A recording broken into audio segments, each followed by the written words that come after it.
Welcome to episode 258 of Sports Geek. On this week's episode, I chat with former Australian cricket coach John Buchanan about coaching, setting goals, and high-performance teams. Welcome to Sports Geek, the podcast built for sports digital and sports business professionals.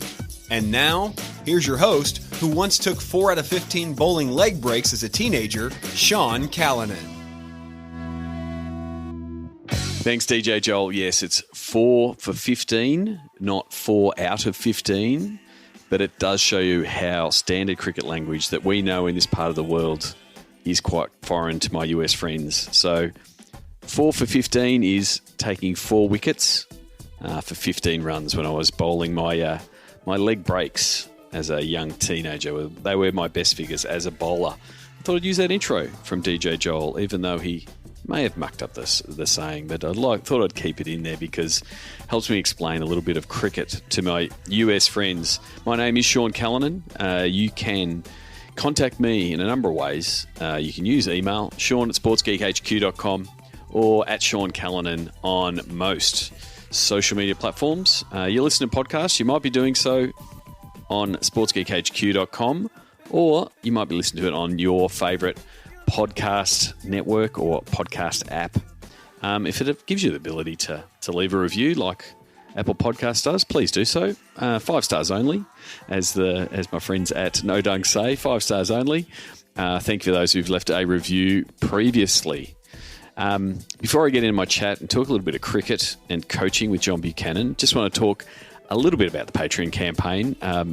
Patreon campaign helps pay for this podcast and the content that we also produce via our newsletter, Sports Geek News, which you can sign up and get every Wednesday. So please, if you are enjoying this podcast, whether you be in your car, jogging, on your commute, and you are a regular listener, and you find some value, you can do so by supporting via Patreon, sportsgeekhq.com/Patreon. And if you're a brand or a business that wants to reach the sports business community, whether they be in marketing or technology or analytics, you can do so by also becoming a silver or gold supporter. And I'm really happy and pleased to announce and welcome Seed Conference on board as a silver supporter. So thank you very much to my good friend Christine Stoffel. I have been a long time attendee, speaker, general crowd organizer, and late night activity coordinator at Seed Conference over the years. So if you haven't gone to Seed Conference, I highly recommend it. Go to seedconference.com and check out more about Seed 2020, which will be in Minneapolis, June 27 to July 1. Thanks again to Christine Stoffel from Seed Conference for becoming a silver supporter via our Patreon campaign. You can just go to sportsgeekhq.com/Patreon. Now, into my chat with former Australian Test cricket coach, John Buchanan.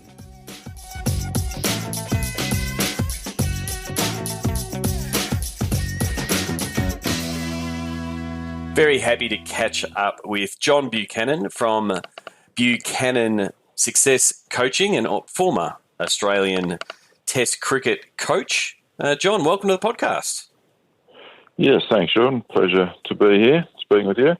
Yeah, so we connected and we met at the Building Active Communities workshop run by the Queensland Sport and Rec last year, where we did a few different, a little bit of a roadshow of different parts of Queensland and talking about how they can better connect. And so I thought it'd be good to get you on the podcast. You've had a very interesting, long and history coaching career for the international listeners, especially those maybe from the United States that aren't familiar with the world of cricket. So I want to talk a little bit about that, and then obviously what's been happening in the world of cricket so far. But before we sort of get into that, how did you get into the world of coaching to begin with?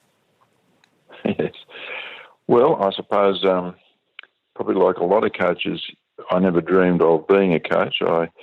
From a young boy, I dreamed of, in terms of cricket, playing cricket for Australia. I wanted to wear the baggy green. I mean, today we're sitting day one of the first Test match, Australia versus Pakistan at the Gabba, and that's where I dreamed I was going to be one day playing out in that Hello Turf, but that never eventuated. I managed to play a little bit of first-class cricket, and ambition and abilities sort of took different paths, and that meant I had to then rely on going and getting, as I say, a real job. So headed off to North Queensland, became a recreation officer, and then back worked for the Commonwealth Games in 1982. So that's beginning to give people an idea of my age, I guess. Yes. And then worked for Australian Volleyball as their national director, then moved into teaching life skills to TAFE students, went overseas, got a master's at University of Alberta in Edmonton, Canada, came back, lectured in sports marketing, sports coaching, sports administration at Canberra University for a couple of years, then into the Department of Sport. And all along there, I guess there was a kind of an interest still in cricket, more so in sport, but a real developing interest in how you actually gain performance from people that you either work with or indeed in the sporting sense begin to influence as athletes. And along the way, it seems like an afterthought, but it was more a forethought. I had 5 children, or my wife had the 5 children, and I was sort of party to the act. And by the time we finally returned to Brisbane in 1990, I decided to go back to my old cricket club, which was University Cricket Club, and see whether or not what I'd sort of gleaned over, the last probably dozen years or so or more of working with people, studying academically, talking about it, working in business, getting teams together and trying to achieve something, that could I put that into a coaching role at my old club, which I did, and we were reasonably successful for a few years. And then in 1994, the job of Queensland Sheffield Shield coach came. Jeff Thompson had been there for some 4 years, and they advertised a position. I checked with Ian Healy, who was captain of Queensland at the time, whether or not it was, a fair income job applique or a job advertisement. He said it was, so I applied and convinced the selection panel that I should be able to take over from Jeff Thompson, which I did in 1994-95. So that was was that a bit of a left field decision in going from Jeff Thompson, legend of Australian cricket, fast bowler, to going to that non-player? Because was it the traditional way to go? You've been a player or a star player, and you've obviously performed at this level, and you just become a coach. So was it a bit of a left field decision at that point? Definitely. It was certainly a question of John who. Yep. So what was this guy going to bring to cricket ranks, because he played that one season for Queensland 16 years previously, not successfully either. Didn't have the credentials or the pedigree of Jeff Thompson or indeed most of the other candidates who had applied. So what was he going to do? What was he going to bring? So that, obviously I was able to convince the panel that I was going to bring something different to the coaching ranks, and that was, in a sense, based around better use of maybe data, statistics in those days, not seeing it as a replacement to players' knowledge and intuition and experience, but rather complementing that so that we could, as a coaching unit, we could provide far better feedback to players about their own game, but also we could do far more analysis of games that we're about to play. So 94-95 was the first time that computers were introduced into cricket. So one of my assistant coaches, his brother was a Microsoft programmer. Yep. And so with his assistance, we gradually developed this ability to code cricket matches. And indeed, that was the beginning of his business called Fair Play, and they're still in business today and going stronger and stronger and stronger. And I suppose beyond the data, it was about the way that we trained, how we trained, who trained. We increased the size of the squads. We brought young players, our development squad into the main Shield group. So that meant that younger players were learning from older players at training sessions, but equally the older guys were being challenged by all these younger guys too. So that's a lot. That's a lot of change in a small amount of time for a sport that wasn't going through, other than when Kerry Packer ripped it apart and put it back together around the one dayers. It's not a sport that adapts change relatively quickly. How did the team take on board a lot of these new concepts? Yeah, look, for some easier than others. For others, they didn't want to really obey with it. And then, we had a lot of younger guys that, we would spend a lot of time with, just getting them to understand what we're doing. But obviously, the use of data or vision became, well, there are already team meetings, and the team meetings were generally a bit of a powwow. Maybe it had created some VHS clips to show people, but now we became better and better at actually, one, delivering a message. It was far clearer and probably made the meeting shorter, so that was probably more the upside for a lot of individuals in the team. But eventually, I think most became to see that we were becoming far better prepared than our opposition teams.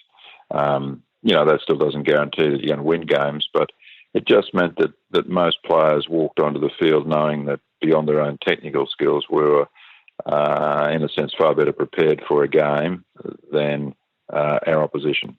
So I suppose what accelerated that process then, at the end of that season, we won the Sheffield Shield, and that was the first ever win for Queensland in that Shield competition in March 95.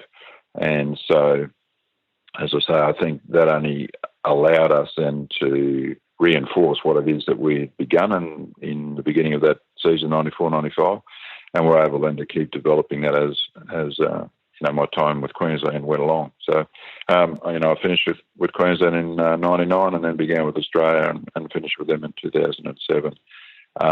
Coached in England during my time at Queensland for one season at Middlesex, and then at the end of my Australian career, coached in the IPL, the Indian Premier League, for 2 seasons with Calcutta Knight Riders. So and that was really the end. Yeah. So, you did skip over 8 years as the Australian cricket coach. And the Australian cricket team is held in such high regard in Australia. It's one of the the most followed teams, and dominates the summer. Again, moving into that head coaching role and applying those, I guess, strategies and advances in data and analysis and that kind of thing. Do you think, though, again, having the success, the foundation you build upon in Queensland, was the adoption in the Australian team similar and a little bit faster because you had some success, and obviously you had some great Queensland players in the Australian team as well that it would have been across your system? Was the transition to the Australian team smooth and getting everybody on board on the processes you were trying to implement? Yes. Look, it took time. Obviously, when I took over the role in November 99, I had some coaching credentials behind me by that stage, which was obviously from Queensland. We'd won, by that stage, 2 Sheffield Shields. We'd won 2 one-day competitions as well. So there was a sense that even though I wasn't your traditional selection as a coach, meaning that you'd played cricket at that level for a long period of time, and so in this case, within the Australian context, you should have played, at least for Australia, the previous coaches.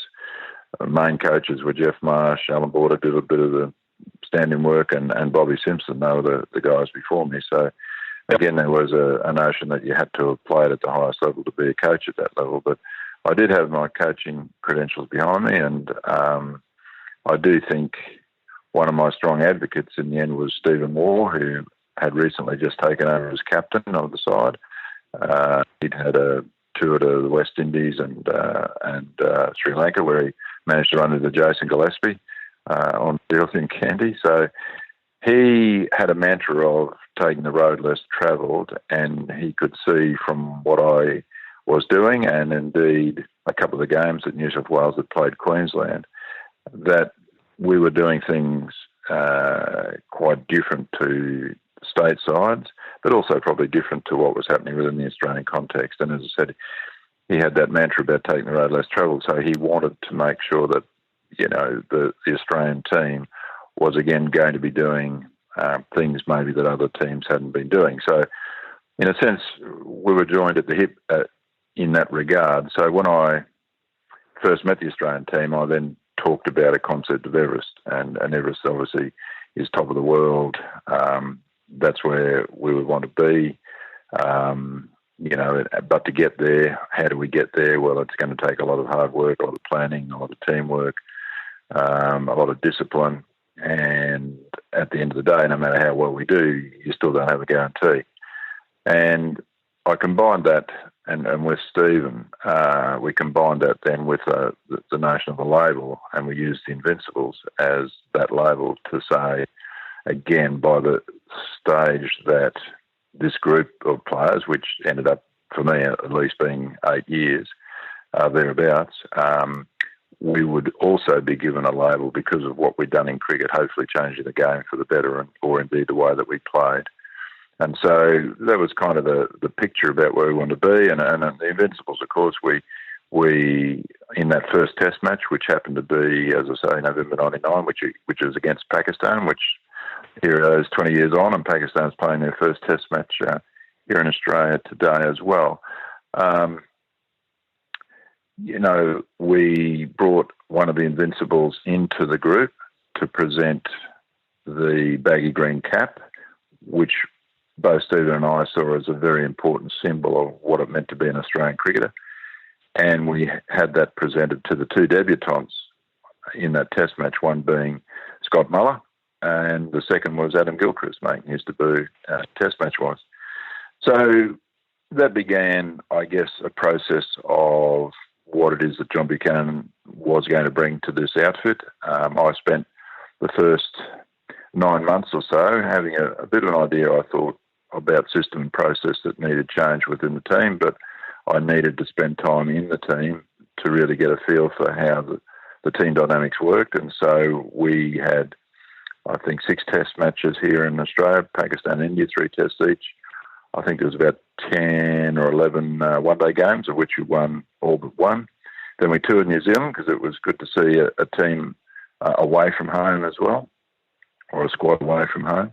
And we played New Zealand. We won 3 tests and we won all the one-days over there. So by the time that was done, I was then able to write a report about the things that I believed needed change, both people, system and process, if we were going to take this team to that Everest, or eventually to that Everest. And that's what I submitted to Cricket Australia, CEO at the time. I got a flat no from him. And so it took me a fair bit of time to gradually bring in those things.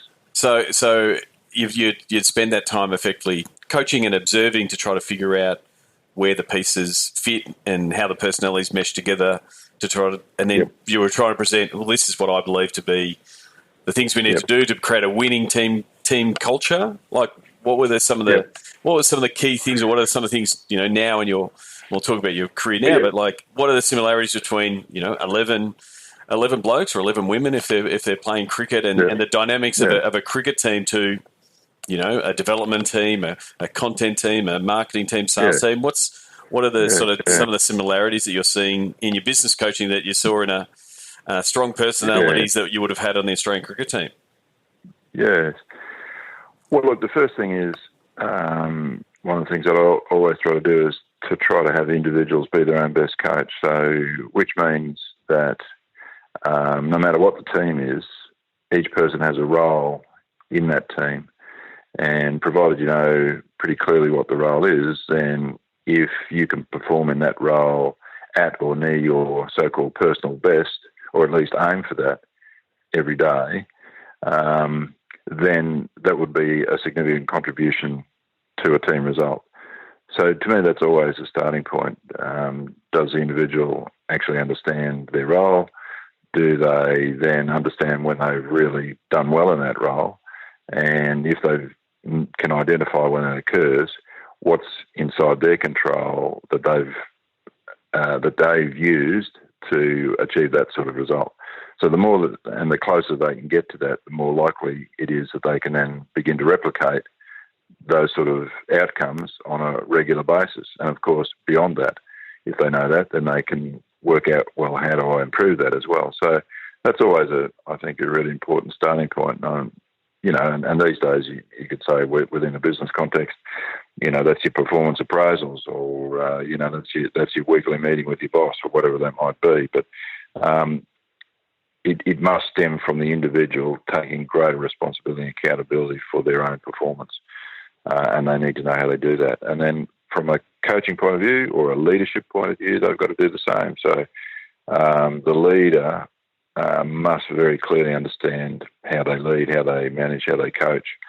And to do that, when I talk about the Everest model, it's kind of understanding what your base camp is, which is, your personal best day. Or from a coach's point of view, it's well, what do I believe in? What are my values? What are my cornerstones? What are my principles?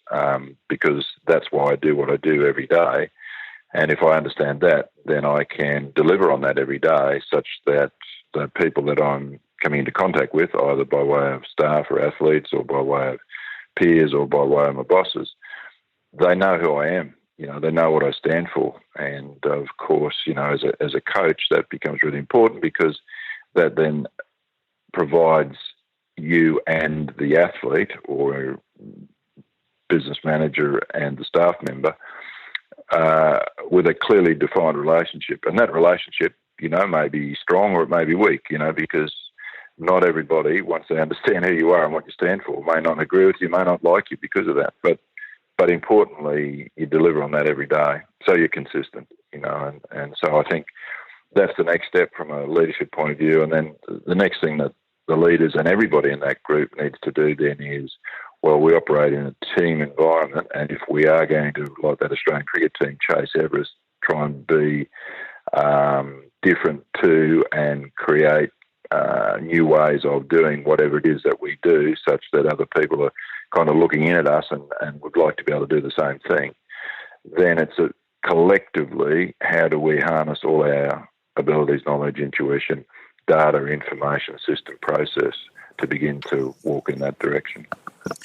And so, using your finding your Everest and the strategy there, I mean, climbing Everest is not an escalator. It's not just stand there and go up. There's challenges and there's places where you stumble and have issues. How do you as a coach, I guess, tackle those challenges when you've got a steep descent in front of you or a challenge? And I guess how is that applied in some of the challenges that the Australian Test cricket team had?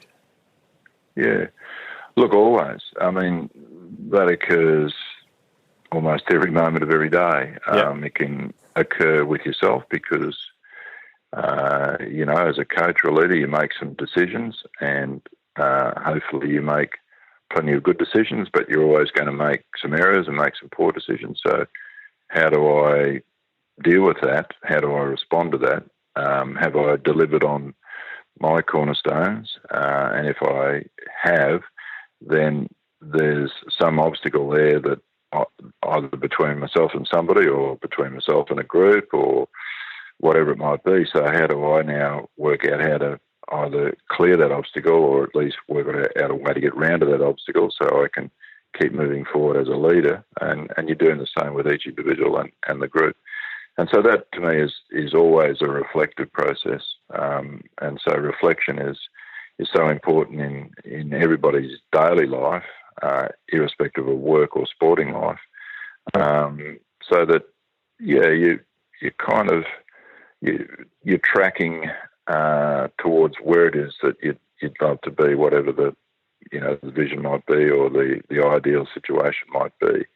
And of course, for me, as I said, I was going to, this is personal, I said I was going to play cricket for Australia, which was a great dream. That was kind of my Everest, but it didn't happen. So I then had to rethink my skills and my abilities, where that might take me. And so that I mentioned the sort of administrative jobs. I was going to become a leading sports administrator because I wanted to stay in sport, and being an administrator meant I was sort of in control and I was making decisions and taking a group of people certain directions. But in the end, I just found that I didn't like sports administration. I wasn't suited to being an administrator. So, I had to, again, rethink, reflect, redream, and so that was into academia, become a professor, and then eventually that dream sort of evaporated for different reasons as well, and it was about rethinking again. So I think that's always what's really important for again, individuals or a team, is that you're always going to stumble. There's always going to be, if you're climbing Everest and you're hit by an avalanche or a snowstorm, so you have to start again, so which is part of this dreaming process, So I just think that's critical to give people, that either goal or picture to aim for all the time, and therefore every day, in a sense, wake up to be motivated to try and achieve that.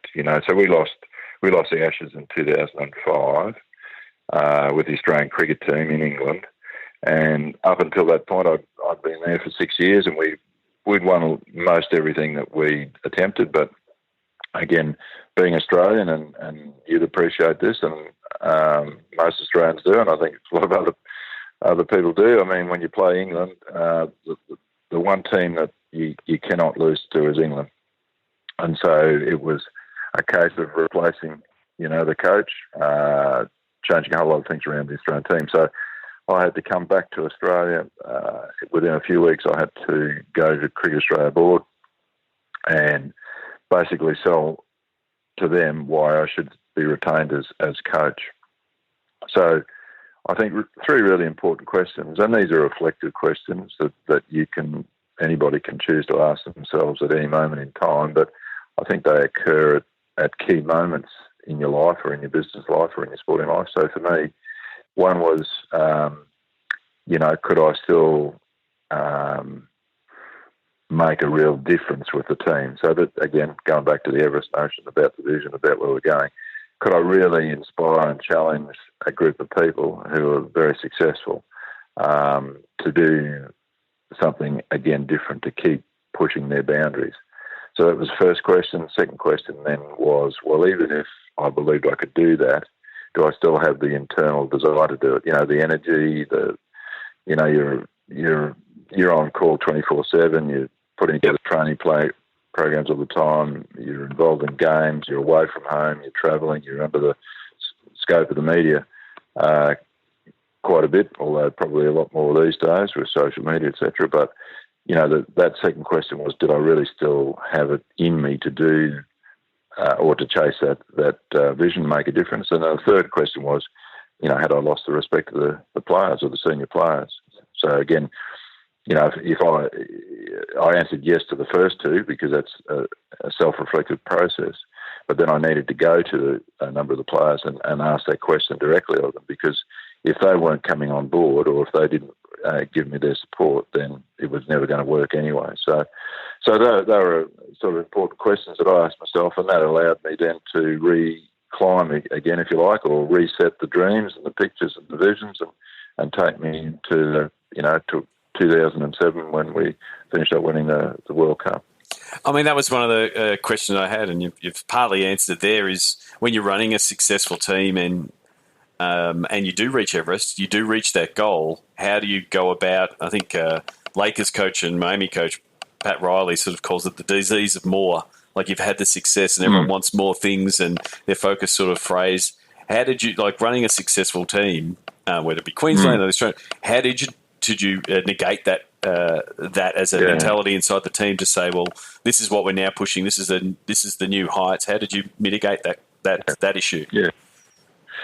Yeah, look, I just recently watched a TED talk from Simon Sinek, and he was talking about a book that he'd read maybe in the last couple of years, but it's talking about playing the finite game or playing an infinite game.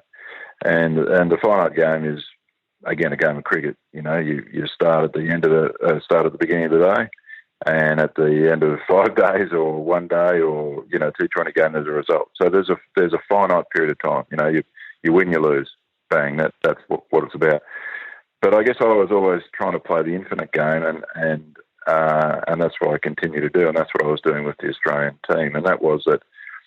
How do you define success? Well, you keep trying to chase this vision, this Everest, but in a sense, you'll never reach it because no matter how well you do, and that's what I felt when I first walked into the team in 1999. They were a successful team by all accounts in terms of series that they'd won, and they'd won a 99 World Cup. But I just always believed that there are so many things that could be improved all the time. And again, both individually and collectively. So for me, that's how you keep inspiring the people that are with you, that every thing that you do, and I generally try to break it up into your technical skills of your role, the physical demands that your role might require you to undertake to complete your role, your mental skills, your ability to sort of have a clear mind so you can make good decisions, and then your tactical decisions or your strategic decisions. Everywhere in there's an opportunity to improve. And that was, if you like, when people talk about process, that for me is what the process is about. It's about jumping into those various skill sets as an individual and then working out, well, where can I raise the bar next? What is the next thing I can do? How can I improve where I am at the moment? And so that, to me, was always the way into, no matter how well that Australian cricket team was going or how well certain individuals were going, just to provide them with not necessarily incentives, but real challenges about, well, what's next? Where can we go next? Yeah, well, as you discussed, we are speaking today at the official start of the Australian cricket summer. I always think it is when the Gabba Test is started as the start of the cricket summer. Australian cricket's had a really difficult 18 months with the suspensions around Sandpaper Gate and the allegations and Dave Warner and Steve Smith now coming back into the team and now back on Australian soil in front of fans after their suspensions. As an outsider looking in, what was your take on, I guess, that and I guess some of the challenges that Australian cricket's had to, I guess, repair both its team and its culture inside the team, but then also its relationship with the Australian public after the incidents in South Africa. Yes, look. Well, firstly, like everybody, I mean, you're just bitterly disappointed and just could not believe exactly what had happened, that an Australian team and then an Australian captain had cheated to try and win a game. So that was, in my time anyway, of watching cricket, and I go back a long way, I think that's about the lowest point that I believe Australian cricket had reached.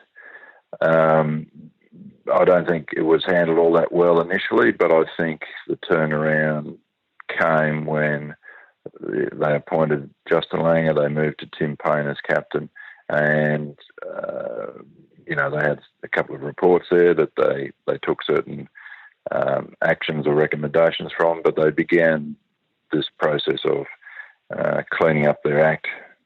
And cleaning up their act didn't necessarily mean that they weren't going to be an aggressive team on the field, albeit that probably they had to walk a little bit carefully on field. But I really do believe, in the last 18 months, both on field and off field, they really have won back the Australian public. I think, Australians in the main, irrespective of whom it might be, whether it's, a sporting celebrity or possibly a politician or any person that may or may not be in the headlines for whatever reason, we will try to forgive people as quickly as we can, or try to at least understand the situation and then find it in ourselves to forgive them. But depending on situation and person, I don't think we forget.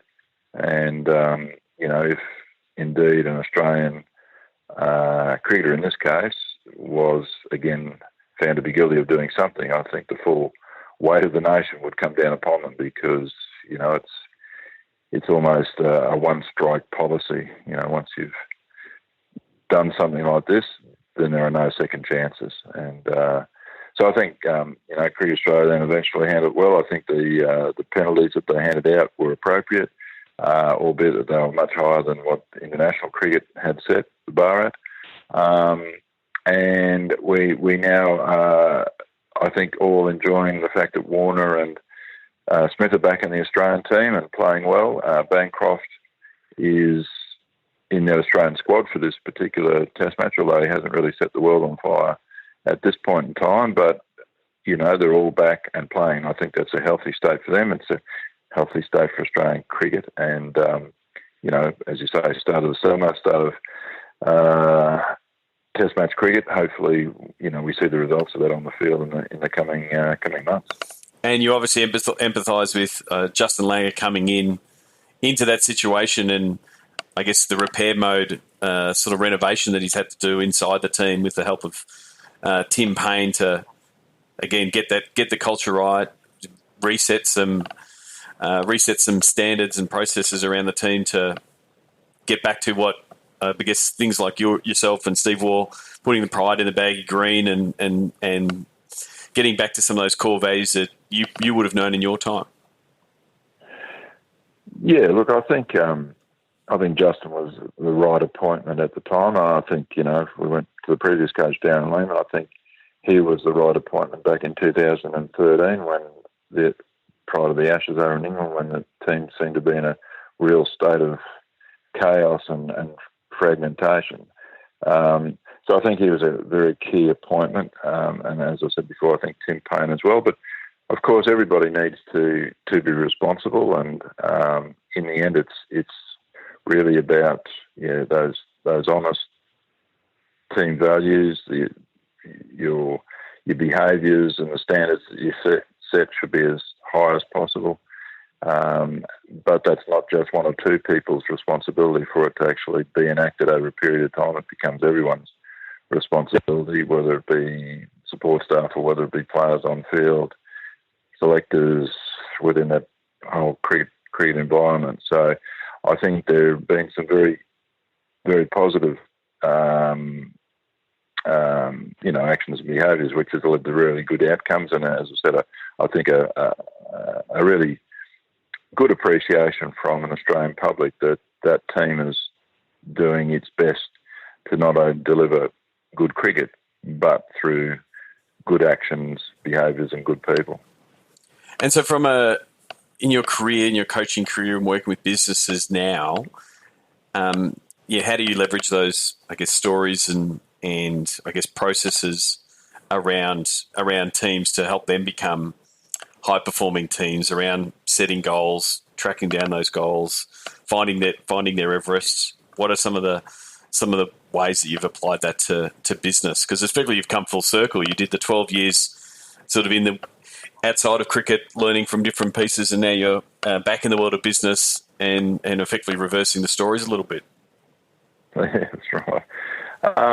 Look, I think the message is still the same. It's still about the individual staff member, whoever they might be, trying to understand how they perform at their best. It's still about the leader. Their object or their Everest is about leaving a legacy. So if they didn't come back to work tomorrow, what would people say about them? What would people write about them? And so they're trying to ensure that they create the right environments which enables individuals to be better than what they have been the day before, and then harnessing all that into that team environment. The biggest difficulty with business, I find, is though that they're in competition every day, whereas our sporting teams, if you like, in a sense, have the luxury of a preparation time. So they might have 3 or 4 days leading into a game, so they can get themselves all prepared for the game. Then they go and play a game, and win, lose or draw, they're then able to review that game, pick out the things that maybe they did well, a couple of things that they might want to improve on, and then look forward to the next game and set themselves up for that, and away they go again. But in business, the luxury of preparation is minimal, and a lot of business people, business leaders, do not set themselves up for success on a daily basis or a weekly basis. Meaning that, right at the beginning of the day, if you like, what is it that I need to do today to enable me to have as best a day that I can, albeit those things that are in my control. So, that's just kind of looking at your calendar and working out what's in front of you and, have I done all the right preparation for this meeting or that conversation, or what else do I need to get ready for this report so that, I can deliver it on time in the best possible way. And a lot of people in business do not allow themselves sufficient time to set themselves up for success through the day. Then having done that, as a sporting team would, they spend precious little time then reflecting on the day to work out, well, what did I do well and what didn't I do well, so that I can then set myself up for competition, which happens to start again tomorrow. So I see that as either the most difficult thing for business people to do and or the biggest obstacle that they face in terms of them being able to perform consistently well and consistently at a high performance level for themselves or as a team. And that's what I try to do. That's what I'm always trying to encourage people to do, is to go through that sort of process. And it's not easy, because when you ask an individual in their working environment, tell me when you had a great day, or your personal best day. It's much easier for an athlete, obviously, because they can recognise that by a number or a distance or a time or a weight or whatever.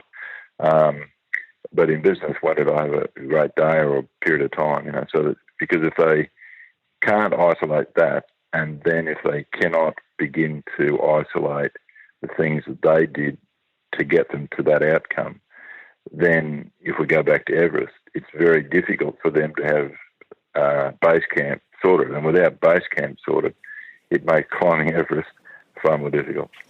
Yeah, effectively, instead of climbing, you're on a Stairmaster. You're just in the same spot to a certain degree. Yeah. Well, John, before you finish off, get to the Sports Geek closing five. Do you remember the first sports event you ever attended? I do. I was growing up on the Gold Coast, and in 1963-64, when I was a 10-year-old boy, there was a South African cricket team touring Australia, and they came to Southport, and they played a Southeast Queensland Country 11, and two of our teachers at the school that I was at, one was playing and one was 12th man. So that forever sticks in my mind at the Southport Showground.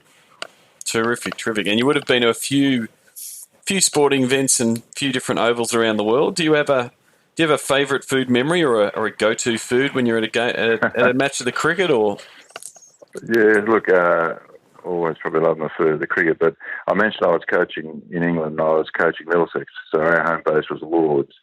And so the Lord's kitchen and the lunches that they put on were to dream about every day. Mike Gadding was the former captain there, had been captain there for 15 years, and he would know the menu inside out. In fact, would recommend or certainly ask for certain feeds. And the feed was, even though we're playing cricket, this is full-on three-course meals, sticky date puddings at the end, you name it. And their food was just to die for. I vouch for that. I was lucky enough to actually have dinner with Mike Gadding at the Lord's Long Room and interview him there. And there we are. Yeah, for a dinner. So I can definitely vouch for that one. What's the first app you open in the morning? I try not to.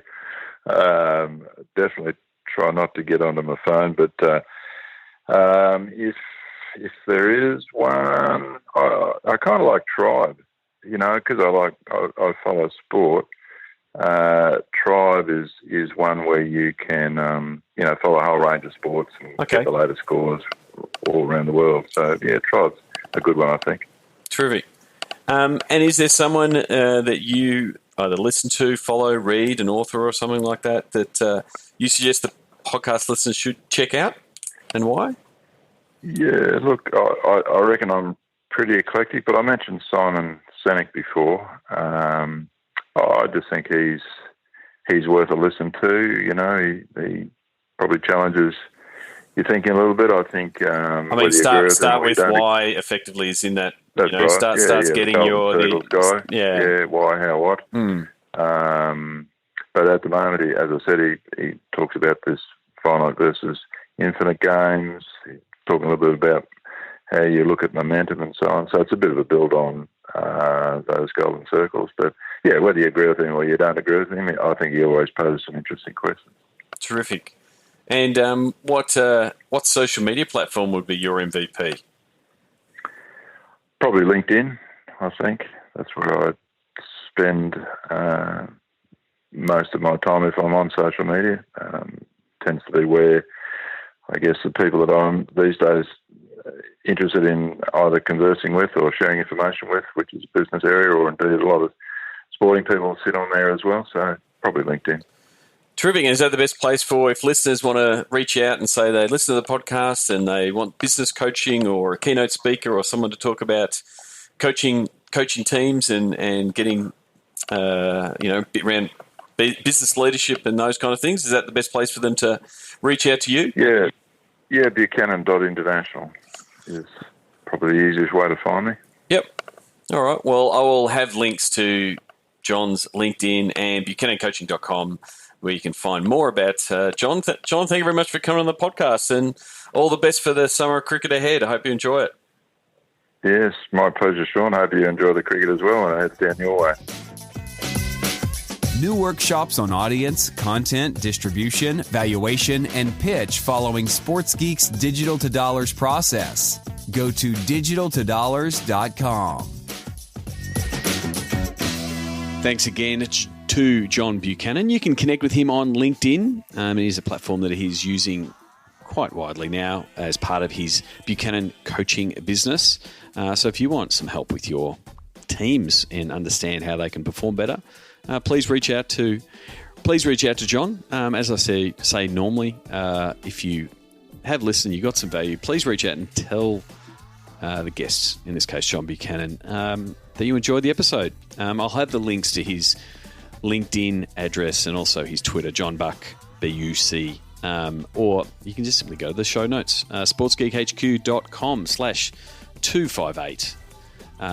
But that is pretty much the episode. So please reach out to John Buchanan. Before I wrap up, Digital to Dollars. I've had a few people talk about and ask me how it can work for them.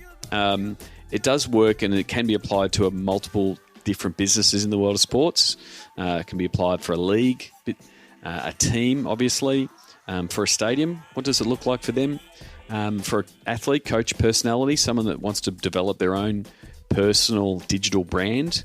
And then if you are just a business, if you are looking to straighten up your digital strategy, then the first three pillars of Digital Dollars enable you to do that. Know your audience, know your content, know your distribution. It's the know your value, know your pitch piece that's really unique to the world of sport, because you are selling your assets, you are selling your digital, and you need to understand how to do that. And you can end up doing things, cool things like digital upfronts, where you start making up stuff that you might want to develop and start putting out some really big ideas, and maybe, just maybe, you can get a sponsor to bite down on one of those ideas. I love the idea of digital upfronts, sort of following our friends in TV that have been doing it for many, many years at the start of the TV season, to bring all the advertisers in and get them excited about the hot new show.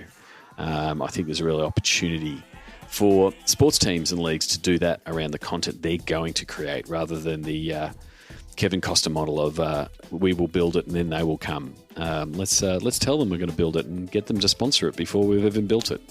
That's pretty much the goal of digital upfronts. If you want to know more, go to digitaltodollars.com or simply send me an email and ask me how it might work for you or your team or your league or your stadium. Before I wrap up, don't forget we've got the new Q&A episodes that come out every Friday. They are meant to come out every Friday morning. Occasionally things become a bit hectic at Sports Geek HQ, but do get them out every Friday. 3 questions, 10 minutes is what I try to do. So ask me anything.